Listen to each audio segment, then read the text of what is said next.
I'm by no means a perfect vegan, and honestly, I don't even think that exists, and that shouldn't even be something that you or I even try to achieve. Over the years, through my experience and from questions that I get from other people trying to go vegan, I've managed to pick up on a few common mistakes that new vegans typically make, including myself. Many new vegans are so excited to start this new lifestyle, but they try to go from 0 to 100 real quick and don't plan well enough on the front end, which eventually makes them start to lose motivation and revert to old habits. With that being said, I think it's still so important to take it at your own pace, even though this will still require some prep.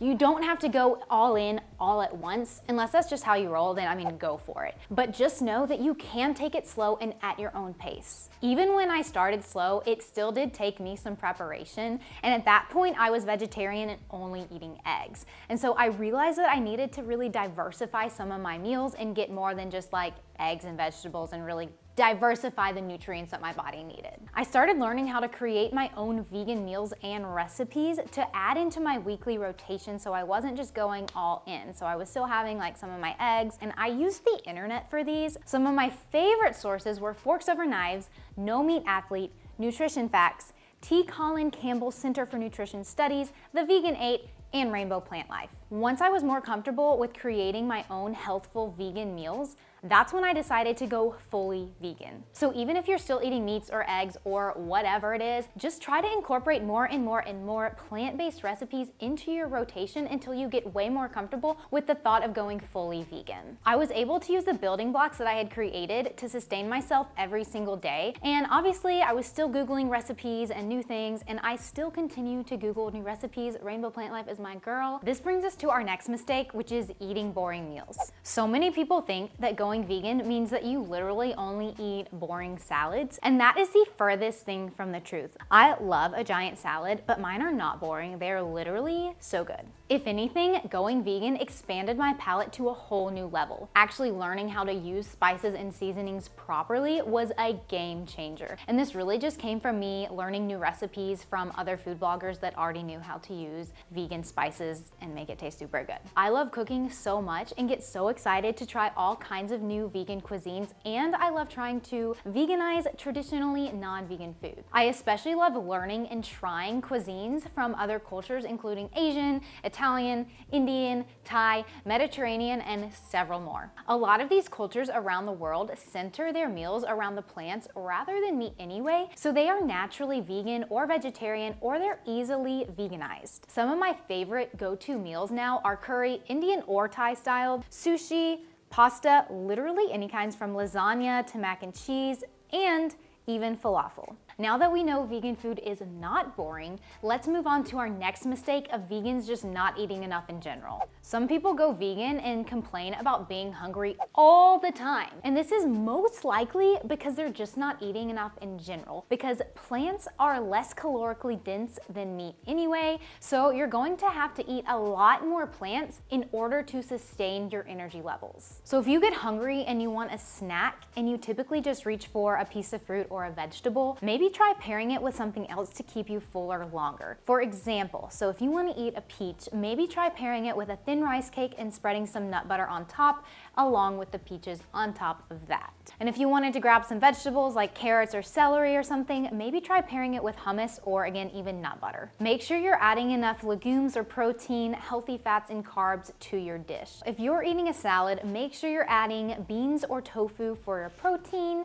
and then nuts, seeds, or avocado for a healthy fat. And then if you want to add some healthy carbs, maybe go for some quinoa, rice, or potatoes. So this kind of goes back to our first point of planning ahead to make sure that this doesn't happen to you and you're not left hungry or, like me, hangry.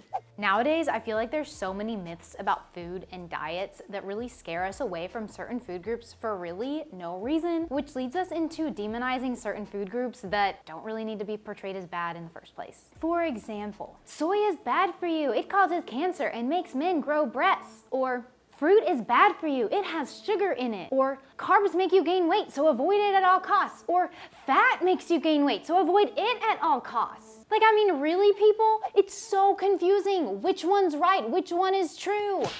Also, I know that every body is different and has different tolerances to certain foods or certain food groups. So definitely do what's best for your body, and even go consult with a doctor if that's necessary for you too. So I truly used to think that soy was like really bad for you, and I would kind of avoid it early on in my vegan journey. But then I found out it was supposedly a myth made up by the dairy industry to get you to buy more milk. Who knows if that's actually true, but there is research now that shows that soy actually can prevent cancer and is good for you, and so I'll put some of those resources down in the description below. I also used to believe that I couldn't eat fruit because it had sugar in it. Like, fruit has literally so much fiber and nutrients that our bodies need that is like so good for us, and we should not be afraid of fruit. Our next mistake is eating only processed foods. Okay, first off, I think it's absolutely amazing that we have so many vegan alternatives available in grocery stores now. I mean, there's so many different vegan options like vegan meats, cheeses, yogurts, ice creams, frozen meals,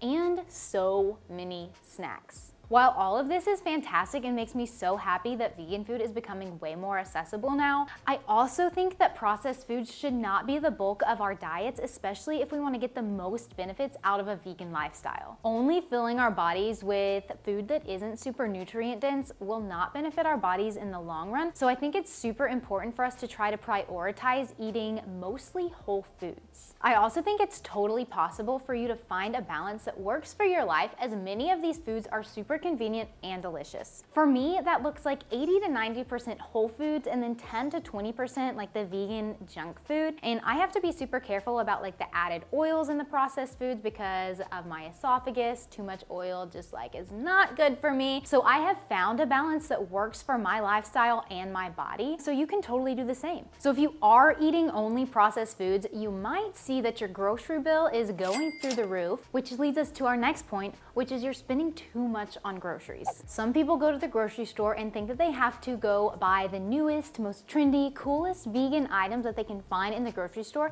every single time they go. While it is fun to try all these new vegan foods and items, which I do too, it can also quickly add up and cost you way more than you're wanting to spend. So when I go grocery shopping, I tend to avoid most of those items and fill my cart with the basics. Personally, most of my meals cost me less than $2 per serving, and some even less than $1 per serving. Buying in bulk is super helpful to me in the long run, especially when purchasing things like grains and legumes, because you can get so much for such a little price. So like sometimes I can even go to Whole Foods, yes, I know I said Whole Foods, and I can get 1 pound of organic lentils for $2.49 per pound, whereas like at another part in the grocery store, there's organic lentils for like $6.99 for a whole pound. And I'm like, what the heck? When I go to Costco, they have this giant 10-pound bag of basmati rice, and it's like $18.79, which is like what, 87 cents per pound? I've also found that going to local ethnic grocery stores have really great prices on spices and seasonings and even produce. So I like to go there sometimes, and there's also lots of like new fun items and new fun produce to even try for not a lot of money. Another way I like to save on groceries is buying frozen fruits and vegetables, because they'll last you way longer, and they also still have all of the same benefits because they're picked during peak ripeness and then frozen. Another mistake some new vegans make is quitting their social life. Like, don't quit your social life, please. Just because you go vegan doesn't mean you have to say goodbye to your social life. Some people think that when they go vegan and they give up the animal products, that there's gonna be nothing for them when they go to hang out with their friends or go to restaurants. So while it's nice to have friends and family who support you and kind of understand what vegans can and can't eat, and they choose their restaurants based on like what they can eat and what you can eat, and then have like food at their homes available for you, not every single person is going to really understand that, and that's okay. But going to a restaurant with them can be just as enjoyable if you know how to navigate the menu. And with that being said, most restaurants nowadays are very accommodating towards vegans. Even if they don't have vegan meals options like on their menu, you can totally like pick and choose and like order different sides, and a lot of times they'll like make your own meal for you. Like that happens a lot to me when I go out to restaurants with my friends too. The chef will literally like make make me a plate of vegetables that is so good that wasn't even on the menu. Talk to your server, be very nice, be respectful, let them know that you are vegan. They are usually very inclined to help you out. So the next mistake is something that new vegans may not even really be aware of, which is not supplementing with vital nutrients and vitamins. So there's a few vitamins that our bodies do not produce, or vitamins that we just can't get really enough of just solely through diet, and that we need to supplement with. A few of the main ones are B12, D3, DHA, EPA, and K2. And there may be a few others just depending on your body and like what you're eating in your diet, but those are the main ones that are talked about the most. You can also go to your doctor and get blood work done to see what vitamins you are deficient in, if you're deficient in any. So I actually go to a doctor who happens to be vegan. We did my blood work and they came back really good. And she asked me what vitamins I take, and I told her, and she said to just keep doing the same thing that I've been doing because my blood looks great. So the vitamins that I take every single day are from this brand, the Complement brand. This one is the Complement Core, and it has B12, D3,